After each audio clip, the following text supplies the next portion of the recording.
Trump White House is reportedly drafting an executive order that would override state regulations on artificial intelligence.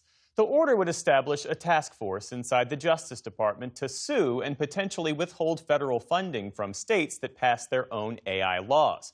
In a social media post earlier this week, the president wrote, quote, "We must have one federal standard instead of a patchwork of 50 state regulatory regimes. If we don't, then China will easily catch us in the AI race." Joining us now to break it all down is veteran tech journalist Jacob Ward, founder of The Rip Current. Jake, it's always good to see you. Jeff, thanks so much for having me. I really appreciate it. Sure. So as first reported by the Washington Post, this draft executive order specifically targets new AI laws in Colorado and California. What do these laws actually do? What argument do the states make that they are even necessary? Well, I think the first argument here, Jeff, is that these are absolutely the only laws we have. There are no federal regulations around AI at the moment, and so the states have stepped in, right? There's that famous saying that the states are the laboratory of law, and that is absolutely what's been happening here. So, in a place like, let's say, Colorado, nearly 6 million people there are protected against discrimination that might come through AI when it comes to employment or housing or job applications, health insurance, all of that stuff. In California, we have a very robust law here that's just been signed by the governor that essentially says that we get to look inside the security and safety protocols of these companies, and big protections are extended to whistleblowers. These are the kinds of things that you would imagine that would be a federal law, but in the absence of that, the states have had to get involved here.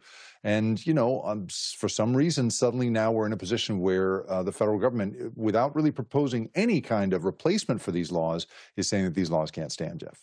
Well, let's talk more about the why, because we have seen a number of top tech executives from NVIDIA, from Google, and Apple have regular access to the White House. Based on your reporting, is this reflective of their wishes? I mean, how much influence do these companies have in shaping AI policy? Well, I think there's no doubt here that these companies forever have wanted there to be a federal standard so that they don't have to deal with a patchwork of state laws. We also can draw some sort of connective tissue here between, these being the companies that, whose heads have attended the inauguration, have been at a state dinner with Mohammed bin Salman recently, and who have contributed money to the renovation of the White House ballroom. Certainly what no one is responding to here is public sentiment. Not only did the last effort to put this kind of moratorium into a bill in front of Congress go down in flames, 99-1, but Americans don't feel this way. A Gallup poll that came out in September found that 80% of U.S. adults believe the government should maintain rules for AI safety and data security, even if it means developing AI capabilities more slowly, which flies right in the face of what President Trump is arguing here in this leaked memo obtained by all of these outlets, that somehow will fall behind China, and it's as a result worth doing away with the laws that we have here, Jeff. What President Trump is arguing and what Elon Musk is predicting. Elon Musk said something, as you well know, this week that raised a lot of eyebrows. He predicted that with AI advances, work will eventually become optional. For a lot of people, that's not exciting. That's terrifying, that the average American could be replaced by any number of, robots, and the corporations are all just focused on the productivity. Yeah, the rhetoric that you hear from the leaders of these companies really is quite ideological. They really seem to have this kind of faith-based idea that on the far side of a huge amount of disruption is going to come this utopia in which we are all suddenly, doing watercolors in our gardens.